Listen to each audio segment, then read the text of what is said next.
Welcome back to WordLab. In this video, we're going to give you an overview of the program itself. The two main resources in WordLab are Our Words and the charts. Our Words are words that children are required to learn.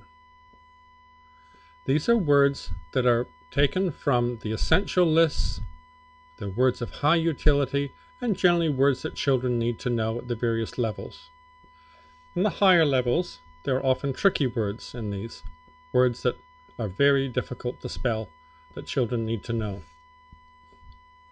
The charts, of which there are over 900, contain all the different phonological, morphological, and etymological patterns that students are required to learn in primary school. And they're ordered different ways in alphabetical order within a weekly index, weekly charts, and within the word grids. Sitting between those two are the weekly plans.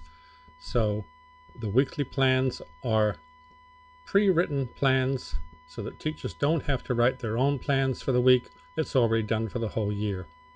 And there's the teaching routines, which are teaching scripts that teachers follow when they're teaching the Our Words and they're teaching the charts. So there's separate routines for Our Words and the charts, and they change as the children move through the school.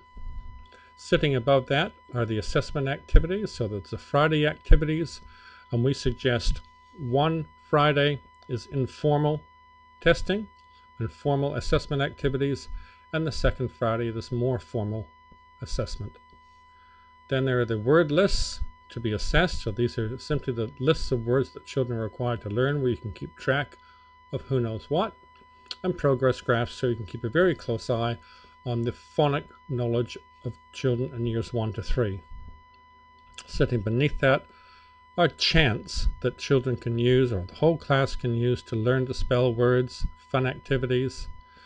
There's the word inquiry study chart, and the word inquiry study chart is where a student places a word on this particular chart and then looks at it in all sorts of different ways.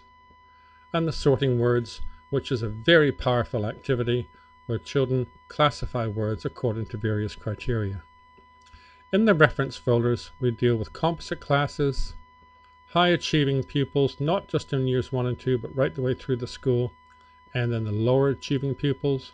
There's homework activities, there's a parent letter, what to do with peer coaching. So if you want to coach a colleague or coach yourself, that's there.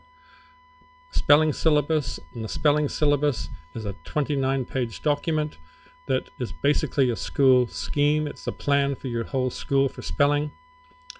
There's an analysis grid where if you have very low performing students, you can analyze their areas for teaching, how to transfer spelling to writing. And then two that I haven't touched on yet are the FAQs, which contain a great deal of information on a range of subjects, and then the implementation guide on how to implement WordLab in your school. And this will be one of the first files that you open when you purchase WordLab. So that's the overview of WordLab. On our next video, we'll be looking at getting started.